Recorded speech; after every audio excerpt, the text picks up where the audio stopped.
What's up, guys? Welcome back to the review and discussion for UnOrdinary episode 292. This review has been due to you guys for a while now, and I definitely have some things to say about this episode and some things I want to bring up. So now that I got some water in my system, let's go ahead and talk about this. So, Blake and Ison are seen a day or so later after they saw Caden take John and Sarah away, teleport away. They meet up with Remy and Kuyo. Seemingly they catch up Kuyo on everything they saw. And Kuyo shows them a picture of Caden, who the two of them confirm is who they saw John and Sarah with.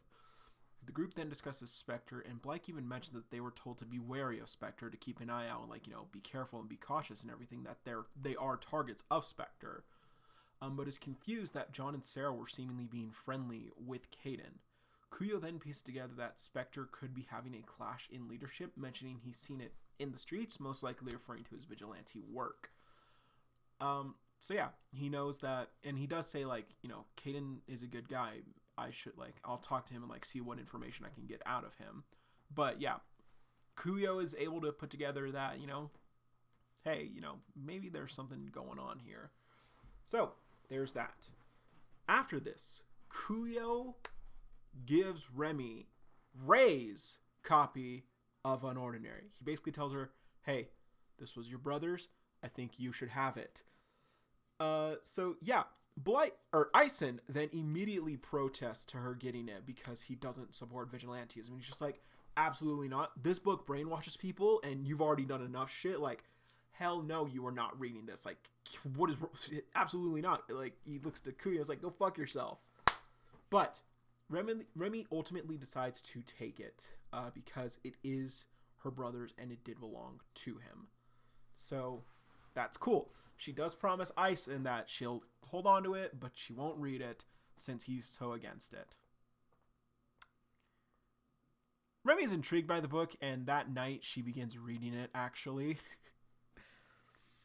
So yeah, there's that. She starts reading UnOrdinary.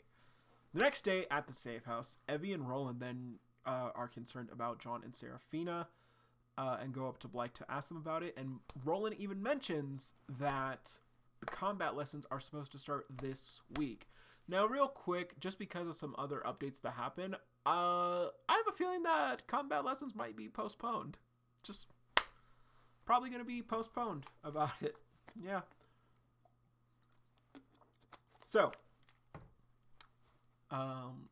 Blake just assures them that they are safe. They've probably just been busy lately. That's good enough for the two of them. Evie is pretty gullible, and she's just like, okay, cool, thanks, Blake, we'll see you later. But yeah, so after they leave, he then confronts Remy, who's been asleep, assumably the whole time, and they discuss what could be going on with John and Sarah, wondering, and they're not sure how long they'll be able to keep covering for the two of them. Blake even mentions them borrowing his suit and discuss further what could be going on, after which Blake does notice that Remy is still tired and begins yawning, and she asks if she spent the whole night reading. We then cut back to the dorms as John returns just in the nick of time. We cut to Blake's room where Remy is seen trying to give Blake the book, saying take it. I shouldn't hold on to this. So she can stop reading it. Blake questions her a little bit about it, going as far hey, you don't seem brainwashed. She's like, I'm not brainwashed. This book is just really good. So, William's a great writer. William's a great writer. Absolute W. What a giga chad. So, yeah, so John then knocks on the door and Blake goes to answer. John knocks on the door to Blake's room and Blake goes to answer it, but he's still holding on to the book, to UnOrdinary, and he answers it. And John gives him his pants back, and he sees the cover to the book, which he immediately recognizes. John is very familiar with that book, and he asks where they could have gotten it from. But they shut the door before answering. Blake tells him, hey, don't worry about the suit. Everything's good, my man. And they don't say another thing. John then immediately wonders where they could have gotten the book from because he recognized it, and he just asks himself, where did they get a copy of UnOrdinary? So, yeah, overall, a pretty good episode. Now, a few points that I want to bring up, some of which were provided by you guys in the comments as well. Did Kuyo also share Ray's copy of UnOrdinary? He did mention to Blake when they first met back in whatever town Lennon was terrorizing. He does mention that Ray is the one who recommended that Kuyo read the book of UnOrdinary.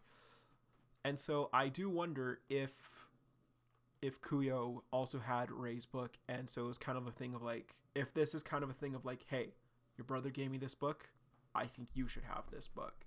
And honestly, that'd be a nice touch. If Kuyo does have another copy of UnOrdinary, I mean, it hasn't been said that he doesn't have 2 copies, so who knows? I also wonder, what if Kuyo has like other things that belong to Ray? What if Kuyo has Ray's suit still, or like versions of his suit, and still like gives one to Remy? That'd be so cool, actually. I bet Kuyo has a lot of other things of Ray's too. Did they live together then? Were they roommates in college, probably? Huh. I don't know. More speculation to just go on. We'll just have to wait and see what else Uru does with Ray's backstory and everything. So, yeah. So, one other thing, also, TubeNoo pointed out Remy having the book directly connected to John, which the authorities may also use as fuel for John spreading the word of UnOrdinary. And like Vaughn mentioned this, that John wasn't doing to Keon when they were discussing him. Vaughn basically said, like, if John wanted to, like, you know, convert people to vigilantism or superheroism, if he wanted to, like, spread the book's message, he would have done that. Like, he would have, like, tried to get the whole school reading it by now, but he hasn't. But now that there are 2 copies of UnOrdinary, they probably could link it to John and try to falsely pin it on John. We clearly know that the authorities don't care about if they lie to people. Now, in reference to that, and to there being 2 copies, to point off this last one, now that there is a typed out copy of UnOrdinary that William gave John, how is that going to play into the story? Now, it's not, William even said, it's not an exact reprint of UnOrdinary. He just wrote down what he could remember. All the other files of the book are gone. So he wrote down what he could remember from the book. So, yeah, is what I'm thinking, is it possible that that once Cassandra does start to investigating, because she's especially investigating Blake and Remy, and we don't know if Blake has the book now, or if Remy took it back to her dorm after all. But the 2 students that she's investigating, one of them has UnOrdinary under their wraps. One of them is directly a roommate with John. And the 2 of them are starting to hang out with John more and more. Their relationship is getting more interconnected. Now, again, going back to the manuscript that William gave John, could it be that John is going to say, I wrote this out in order to protect his dad? And again, like I do want to just bring up again, Cassandra should fucking know that John's dad is the writer of the book, and that John is that's the reason why John was able to read it. Like, again, like I can't specify enough, like, how that should be common knowledge for people of authority within the authorities who are investigating this stuff. Like,